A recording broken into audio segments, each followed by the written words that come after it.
Welcome, dear friends. Greetings. This is the Gorka Reality Check. War is as old as man himself. And the ancient Greek historian Thucydides was right when he wrote millennia ago that all war is fought for just three reasons: fear, honor, or national interest. That was true when the Greeks besieged Troy, and it is true for the recent invasion of an independent Ukraine by the brutal forces of a former KGB colonel, Vladimir Putin. The Western understanding of war has been indelibly shaped by a Prussian general called Karl von Clausewitz and his seminal work on war that was posthumously published by his widow. In it, we learn of his principles of war, such as the center of gravity of your enemy and the friction and fog of war. And in the last month, we have witnessed a great deal of fog obfuscating the truth about the latest war in Europe, much of it coming from the man who regrettably bears the title President of the United States. In just the last week, Biden visited the emergency NATO summit in Brussels and our troops in Poland. And shocking the world with things he said there, he was asked afterwards about his statements back in D.C. It sounded like you told U.S. troops they were going to Ukraine. It sounded like you said it was possible the U.S. would use a chemical weapon, and it sounded like you were calling for regime change in Russia, and we know none of the three occurred. None of the three occurred? Really? Well, why don't you judge for yourself? And you're going to see when you're there, and some of you have been there, you're going to see women, young people standing in the middle of front of a damn tank, just saying, I'm not leaving. I'm holding my ground. We would respond. We would respond if he uses it. The nature of the response would depend on the nature of the use. For God's sake, this man cannot remain in power.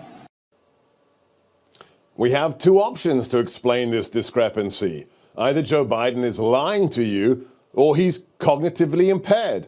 Either scenario is not good, given that innocent women and children are dying at the hands of a tyrant who has thousands of nuclear weapons at his disposal. Whichever condition explains Biden, gross mendacity or mental dysfunction, neither helps us explain the outrageous smears and calumnies propagated about the war. In recent weeks, we have been told by adults who should know better, and often by those who sell themselves as quote-unquote conservatives, that Putin is not a cold-blooded, brutal aggressor, but some anti-globalist hero of Christianity, whilst the courageous man who stayed in Kiev to lead his nation in the fight against the hordes of Russian tanks is a corrupt Nazi puppet of a globalist cabal serving the wishes of the World Economic Forum. I mean, just look at these tweets. Here we have a Republican politician, Wendy Rogers, calling the brave, courageous president of Ukraine a globalist puppet of Soros and Clinton. We have the alleged conservative, Pedro Gonzalez, likewise calling the president of Ukraine a corrupt puppet. And then we have this from a Senate candidate who also identifies as a conservative. Here's the deal also, Russia is a Christian nationalist nation. They're actually Orthodox Christian. I'm Russian Orthodox. So, I actually support Putin's right to protect his people and always put his people first, but also protect their Christian values. Yeah, that's what Putin's doing, protecting Christian values by bombing Christians in Ukraine. What about Zelensky? What's the truth? He was offered a ride out of there. Biden said, we'll evacuate you. His reply, I don't need a ride. I need ammunition. He stayed and he's fighting, unlike lots of other leaders we could point to. We could talk to Ghani, the president of Afghanistan, who fled once Biden surrendered that nation with millions of dollars. Or the former head of state in Peru, Fujimori, who also, when he got in trouble, ran away to Japan. Remember Ferdinand Marcos? Well, he escaped to Hawaii. And baby Doc Duvalier from Haiti, he ran away to lovely Paris. Or going back further, the Congolese head of state, Mobutu, he ran away as well to Morocco. Not Vladimir Zelensky, the man who became famous as the star of a sitcom about a school teacher becoming the president of Ukraine. He's there right now, standing for his country's independence. How do we explain all of this? What's the truth on the ground? Well, I'm honored to be joined by an individual who co-hosts one of my favorite podcasts. It's called Trigonometry, out of the UK. Born in the Soviet Union, he has lived in Ukraine, has relatives still there. Konstantin Kisin, welcome to the Gorka Reality Check. Thanks for having me, Seb. I appreciate it. Konstantin, you are a former stand-up comedian. Now, along with your colleague Francis Foster, you have a superlative podcast. People need to go to YouTube, need to go to Locals and check it out. But you have become a superb commentator on matters Eastern European since the war broke out. First question, please. What is the status of your family? Are they safe in the Ukraine? Safe for now. All my family are okay for the moment. My wife's family are in a part of northern Ukraine in Chernigov, which is cut off at the moment. So we are in touch with them. They're okay for the moment. Fortunately, they live in the countryside. But as you said in your introduction, Seb, the idea that this is some kind of Christian project, as they're literally bombing churches, Christian churches built by Russians and the Russian Empire in Chernigov, destroying them is some kind of project to protect Christians. It's just absurd. Now, your family is originally Russian. I think you married a Ukrainian. You're ethnically Jewish. Would you address this issue that this Jewish comedian is heading a Nazi nation that is exterminating ethnic Russians in Ukraine? Could you just address that one calumny? I don't know what to say. I mean, it shows you the gullibility of some people, or perhaps the malevolence of some people, that they want to present a country led by, which elected a Jewish comedian president by 73% in a free and fair election only a few years ago. Presenting that country as some kind of Nazi country is, of course, absurd. Now, we should say, in the interest of balance, that during World War II, there was a small, tiny little group of people in the very far west of Ukraine, which wasn't actually Ukraine until World War II, which were Ukrainian nationalists, some of whom collaborated with the Nazis and had Nazi sympathies. And of course, an Eastern European country will have high levels of anti-Semitism. As someone who grew up as a Jew in that part of the world, I can tell you. But having said that, Ukraine electing President Zelensky was more of a big deal than America electing President Obama. That's how much progress the country has made. And it's certainly nowhere near as anti-Semitic as Russia is today. And I posted on my Twitter account only a couple of weeks ago a video of a man who now heads the equivalent of NASA in Russia doing a Nazi salute, Dmitry Rogozin, who was deputy prime minister of Russia under Vladimir Putin. And these are the people that are telling you that they're saving the world from Nazism. I think, if you've got a moment, I think, Seb, the reason this is happening is, you know, there are people on the far left who hate the West and always have done, and they're using this as an opportunity to advance that. But as you highlighted on the right, I think there's some people in America, they just don't want America to be involved in another foreign war, which is understandable. But instead of just being honest about it and saying, look, we're isolationists, we don't want America to be involved in another foreign war, they want to discredit Ukraine so that they don't have to admit that that is their real position. And I think that's where a lot of all this nonsense is coming from, frankly. Yeah, there is a very strong 70-year-old tradition of isolationism in America, and that's fine. That's a debate to be had. But it's one thing to be an isolationist and then to say that Vladimir Putin, a KGB colonel, is a champion of Christians and the Jewish president of Ukraine is a Nazi. If you had only one thing you could say to those who've never been to Eastern Europe, don't know the difference between Ukraine and Russia, what is the most significant misunderstanding when it comes to the coverage of the war in the last month, Konstantin?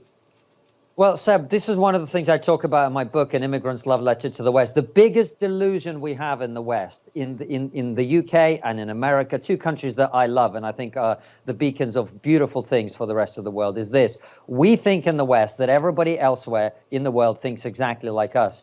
I've got news for you, Seb. They don't. You know this very well, but I know that many people in the West do not. Not everyone in the West, not everyone in the world thinks the way that we do in the West. And this era of peaceful trading and never-ending globalization, it's over. There are people who are coming, and there are people who think in a very different way. They want to expand their territory. They want to expand their land. They want to recapture territory that they consider to be their own. Vladimir Putin has been talking since 1997 about going back to the time, to the position that we had in 1997. Well, all of Eastern Europe was under Russia's influence and control. That is what it wants. It's got nothing to do with Christianity or with Nazis or anything.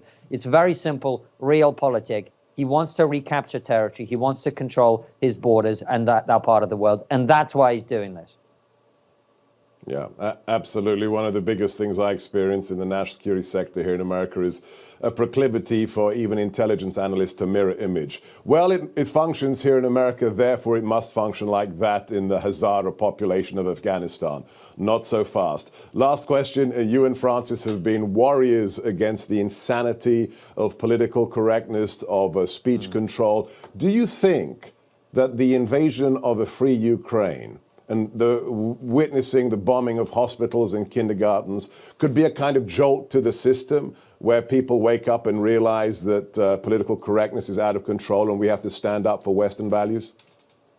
Seb, you know what? Every time I allow myself, my pessimistic, slightly depressive Russian character to become slightly more optimistic, I'm disappointed yet again. You know that when the war broke out, we did a podcast in which I was trying to explain to people what was happening and why and what was probably going to happen. And one of the predictions I made was this was the end of this sort of, oh, we'll just buy our gas from Russia and we'll just buy this from here and we'll just do this. And actually people like Germany would start to take energy security seriously. The UK would start to take energy security seriously. The green agenda might be tapered back a little bit. Well, guess what? We're doubling down on the green agenda, Seb. That's what we're doing. So I hope, I am with you. I hope this is a wake-up call for people in the West. And for some, it has been. But a lot of people seem to want to stick their head in the sand. They want to pretend this isn't something that we need to concern ourselves with, that this isn't something that means we need to wake up from the dream world that we've been living in, trying to redefine what men and women are instead of focusing on geopolitics and the things that matter. I hope you're right. I am with you in the optimism. That's one of the reasons I love America so much. But the British part of me always comes back and I get slightly depressive again. Well, God bless you for speaking truth to the utopians. The podcast is Trigonometry with Francis Foster. Follow them on Twitter, go to their locals page, and his forthcoming book, I think you can pre-order it now, is An Immigrant's Love Letter to the West. I'm Sebastian Gorka. This is a Reality Check. Next, could we be witnessing Putin's Afghanistan in Ukraine? We'll talk to a former cabinet member of the Trump administration. Stay with us here on Newsmax. One of the reasons the Soviet Union collapsed, in addition to the incredible work of President Ronald Reagan, the great Margaret Thatcher, and Blessed Saint John Paul II, was, of course, the disastrous invasion of Afghanistan. 10 years in Central Asia trying to defeat the Afghans, which left a huge toll of killed and wounded for that nation. Another reason why it collapsed. Are we witnessing today Russia's new Afghanistan, Putin's new Afghanistan? Let's ask a man who knows, an individual who rose to cabinet level in the Trump administration, has served this nation in the Air Force, in naval intelligence, and became Secretary of Veterans Affairs. He is now Senior Newsmax National Security Contributor, Secretary Robert Wilkie. Welcome to the Gorka Reality Check. Good to see you, Doc. Secretary, we have shocking headlines, shocking in a good way for the Ukrainian freedom fighters, of the number of generals who have been killed in theater, Russian generals, and then just the overwhelming statistics for killed in action, Russians captured, tanks destroyed, over 1,000 main battle tanks, armored personnel vehicles. Before you became a member of the Trump cabinet, you served as Undersecretary of Defense for Personnel and Readiness, which uniquely qualifies you to comment on just how disastrous the performance of the Russian Federation's armed forces have been in just the last 4 weeks. So give us your professional analysis of the performance of Putin's thugs. Well, yes, sir. Well, let's start with Putin himself. He is a spy, not a soldier. He is in the business of lying and deception, not commanding. The people around him are gangsters. They're not soldiers. His minister of defense has never served a day in uniform, but he parades around in a costume similar to those that we saw at the end of World War II or during the communist days. But what we're seeing here is the effects of decades of corruption by Putin's cronies. The oligarchs have robbed the Russian military blind. They're going into battle with tires that are 15 and 20 years old. They have no coordination between their infantry and their armor, much less their ground forces and their air. Their NCOs have no training, no authority. Their combined arms have been wiped out. And what we're seeing here is a disaster on a scale that we really haven't seen with the Russians since the first days of the war with Hitler's Germany back in 1941. Given the paper statistics of this being one of the largest militaries in the world, contrasted to the performance in the last month, is it fair to say, as some British analysts, and I know you have very good connections still to the MOD, that the Russian army has reached its culminating point? It may have lots of fighters on paper, lots of war capacity, but it has reached that culminating point and it has deployed as much as it can. Is that potentially the answer, Secretary, for why we are seeing renewed calls for negotiations, not from Kiev's side, but from Moscow's side? Well, you have hit it, Dr. Gorka, and you are a veteran of one of the great armies in the world, the British Army. The culmination point means that morale and supplies have collapsed, that the forces cannot move anymore, and that's certainly what we've seen with the Russians. However, let's be cautious about this. Putin and traditional Russian statecraft is to use diplomacy as a cover not only for domestic propaganda, but also to fool the outside.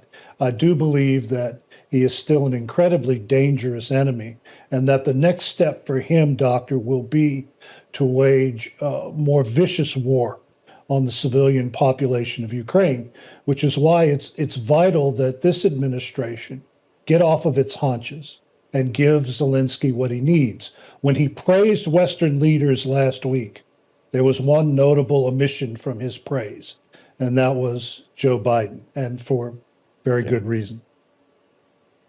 Well, I want to thank you for the incredible work you did reforming what had been said was the unreformable Veterans Administration. But let's take you back to your prior position in the Pentagon, in that leadership position. If we were in the Trump administration right now and you were in the upper echelons of the Pentagon, what would you be advising the commander-in-chief to do with regards to Ukraine that isn't happening now? Well, it would be wonderful to have President Trump in the Oval Office, because he would instinctively see what the Ukrainians would need. We need to give them the planes. We need to give them the old Soviet anti-aircraft systems that sit in Poland, Hungary, and Romania, the SA-200, SA-300s, that they already know how to use. They're better than the Stingers because they're comprehensive anti-aircraft systems, as opposed to a one-off with an infantryman in the field, and to really take control of the airspace over Ukraine. The other thing that we would do is that we would be giving them that old Russian towed artillery and field artillery units. Zelensky has done something that the Western press, I should say the American press, has completely ignored. He's now firing into Russian territory. He has taken the offensive, given the reduced numbers that he has in proportion to what the Russians have. He's firing into holy Russia proper. And that has got to change the calculus in Putin's mind.